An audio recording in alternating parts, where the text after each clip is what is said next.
ladies and gentlemen, all in attendance, please welcome to the stage, Sam Rhodes!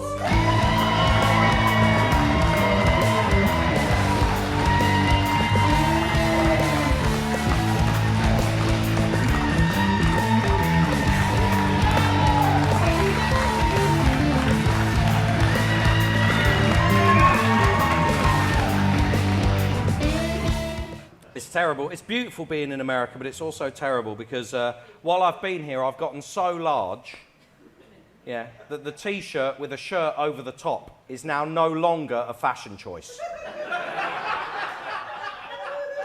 It's a necessity. I can't close any of my shirts anymore. And it's terrible when you're a big lad wearing a shirt, because you put the shirt on, you look in the mirror, standing up, you're looking pretty good. As long as you're standing completely still, brilliant. But then you sit down, don't you? Then you sit down, and what do you get? Belly windows. All the way down the shirt.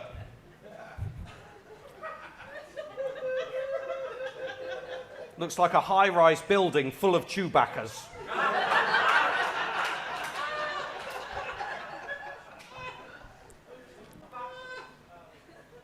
We got any drinkers in? Anyone like a bit of drinking? Yeah! I'm a big drinker, but I'm very poor. Oh. I'll just do it for myself. Oh. Oh, thank you. I'm very poor. So I have to drink, don't I, in terrible shit bars and pubs. Awful bars and pubs, because I'm poor. And the worst thing about shit bars is that they're full, aren't they? They're full of ugly people.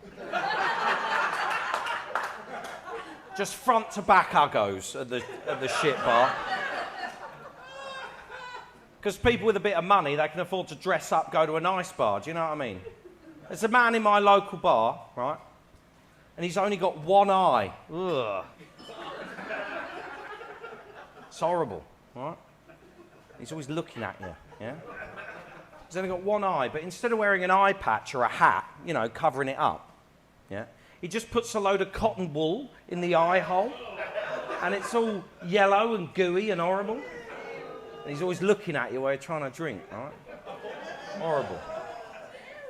It is terrible.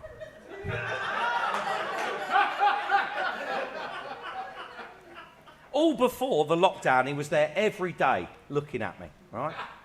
And after the lockdown, I've gone back to the pub, and he's disappeared, hasn't he? I've not seen him since. And I was like, where did you come from? Where did you go?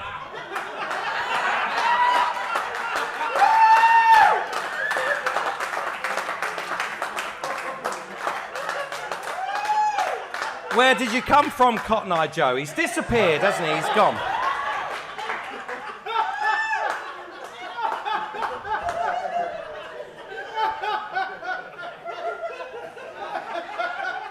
I've done something stupid, ladies and gents. I've done something really stupid.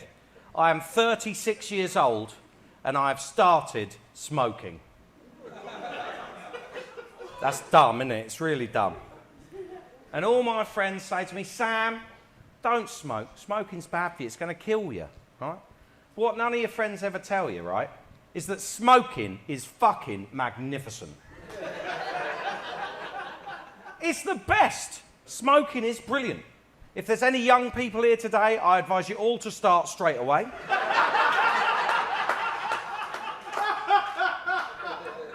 Because smoking is great. It makes you look good, yeah? Makes you smell good.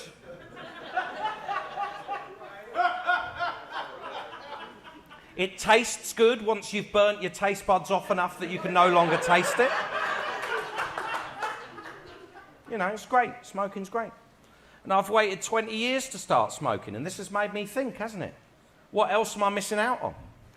If smoking is this good, what else am I missing out on? So I've decided every 20 years, I'm going to get a new terrible habit, right?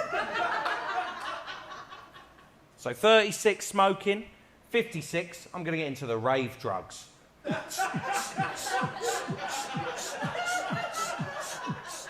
It's going to be great. Can't wait. I'm never going to do cocaine, though. I'm never going to do cocaine because I've always said there are two things in my life that I will never do, right?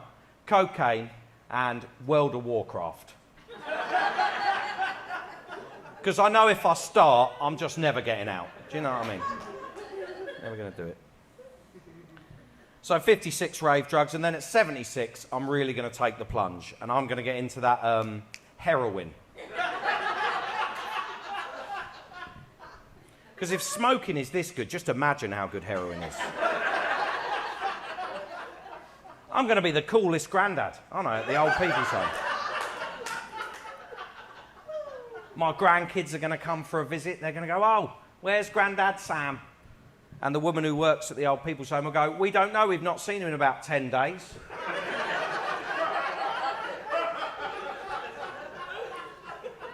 But we went in his room, right? And all his furniture was missing.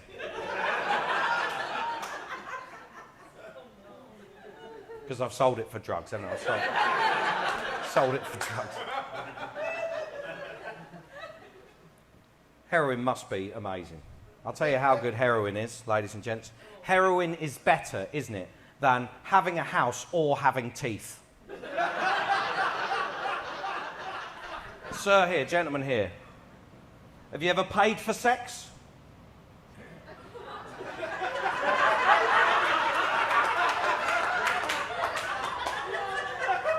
He's not sure.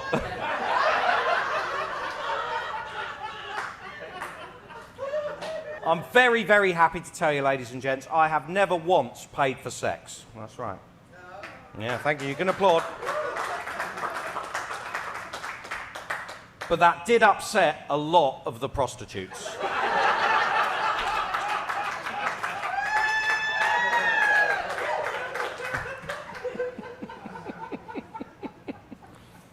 Do you believe in sex addiction, sir? Do you think that's a real thing? Yeah? He's going with yeah. Of course you believe in sex addiction because you're a very handsome man. Yeah? It's true. I don't believe in sex addiction. I don't think it exists. Because there's only one type of person who gets sex addiction, isn't it? It's always beautiful actors, presidents, millionaires, yeah? And they've been caught, haven't they, having sex with loads of women who aren't their wife. Yeah? And when they're asked about it, they say, oh, don't blame me. It's not my fault I cheated on my wife. I have sex addiction. So if anything, you should feel sorry for me, right? But I don't think sex addiction is real. Because if sex addiction was real, it wouldn't be beautiful men having sex with lots of beautiful women, would it? No. It'd be men who look like me.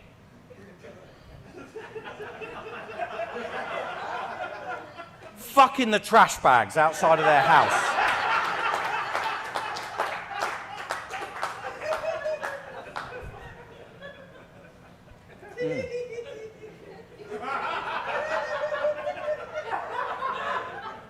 I enjoyed that laugh very much because you actually said tee hee hee hee hee. Which is usually just what's written in a comic when someone is laughing. Tee hee hee hee. Have we got anyone in here who likes the band Imagine Dragons? Yeah? I've got some bad news for you, you're wrong.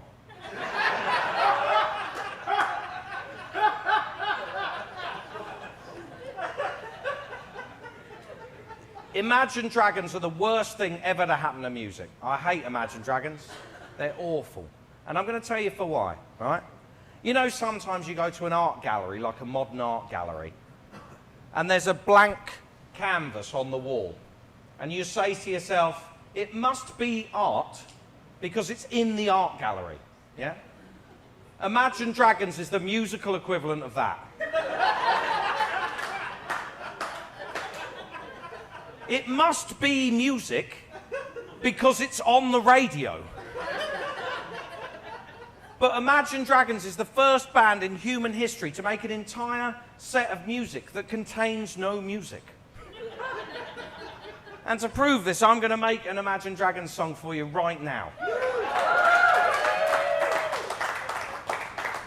So, madam here, could you give me a single syllable word, please? A word with only one syllable in it. Cat. Cat. Beautiful. This is Imagine Dragons' latest hit single, Cat.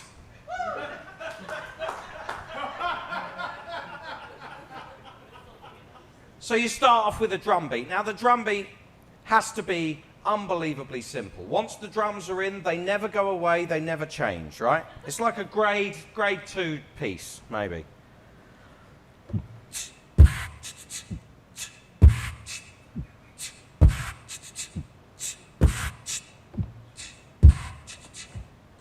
No fills, no changes, no difference, right? Then we get the bass line. Usually in a song, the bass line's the exciting bit. It's the best bit.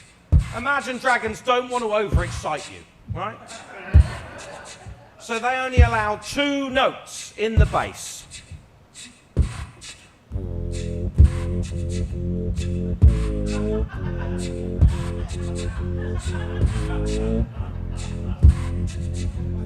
Just the 2. Now in music, usually there's something called chords, right? Usually the piano will play them or the guitar will play them. But the job of the chord is to tell you whether you should feel happy or you should feel sad. Imagine Dragons don't want to tell you how to feel. So they don't put any chords in their songs at all. They have a guitarist, but he just plays a very simple line like a nursery rhyme. Bum bing bum binky bum binky binky bum bum bing bum binky bum binky binky bum bum bing bum binky bum binky binky bum. Once again, when these things are there, they do not change or go away.